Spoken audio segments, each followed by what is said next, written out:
Composition, the arrangement of visual elements in an image. Goal: to emphasize the subject, mood, action of an image and make it both easily understood and aesthetically pleasing to the viewer. Composition includes color, shape, line, contrast, proportion, positioning, cropping, viewpoint, rhythm, perspective, and geometry, and more. Basically, it includes everything in an image.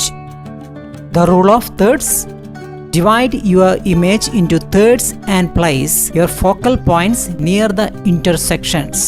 The golden mean: divide your image into eighths and place your focal points near intersection of 3, 8, 5, 8.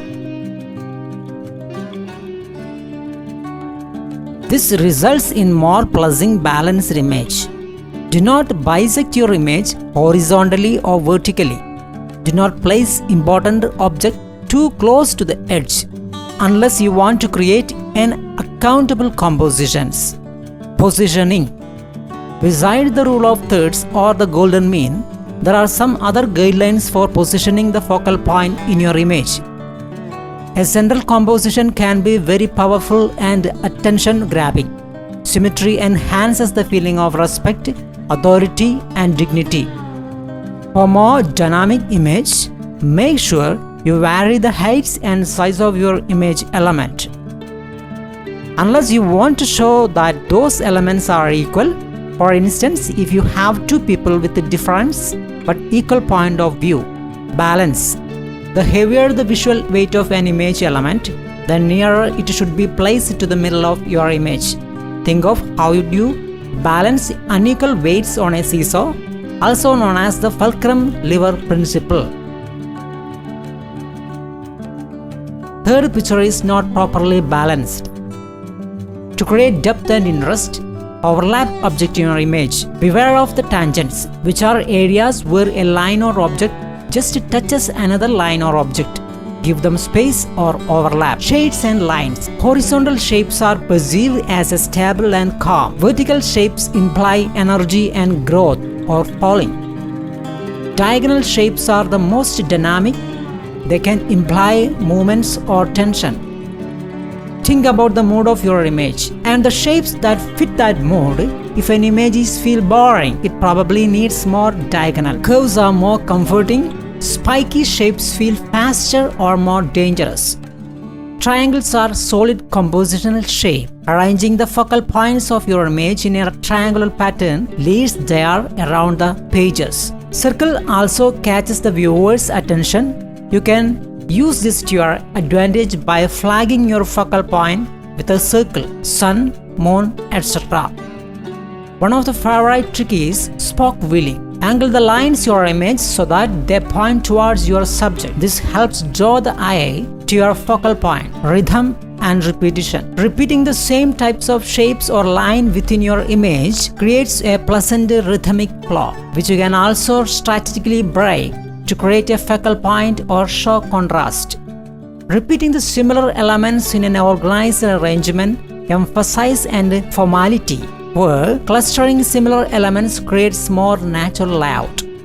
Cropping. The way you crop your image helps to give it context. Plus, some types of images fit more naturally in a horizontal or vertical space. When you have a choice, use this to your advantage. Landscapes often work well in horizontal orientation. When a figure is dwarfed by the background, the image becomes more focused on the power of the environment rather than the figure. Portraits or fully body images often fit well in a vertical orientation.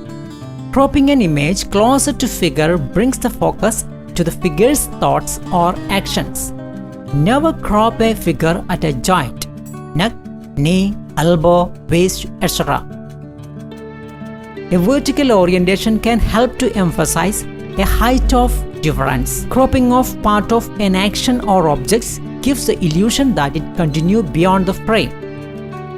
Cropping out unnecessary objects or background can help bring focus to your subjects. Leaving a room in front of a perceived action helps create a sense of movements and space called lead room. Allowing some extra room in the direction that face is looking also helps create space, called nose room. Viewpoint. The viewpoint you choose influence the viewer understand of your illustration and which figure they identify with. Viewing a figure or object from a low angle make it appear dominant or intimidating, threatening effect. Unsurprisingly, viewing a figure or a scene from a height angle has the opposite effect. Viewing a separate scene from within your illustration, like looking through the window, doorway or mirror, can be a great way of showing a division or contrast. This is also a nice framing device. The viewer will tend to identify with whatever character is most visible.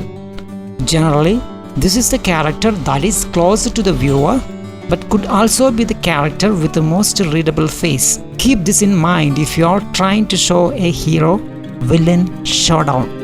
Thanks for watching this video. Subscribe this channel for getting more updates.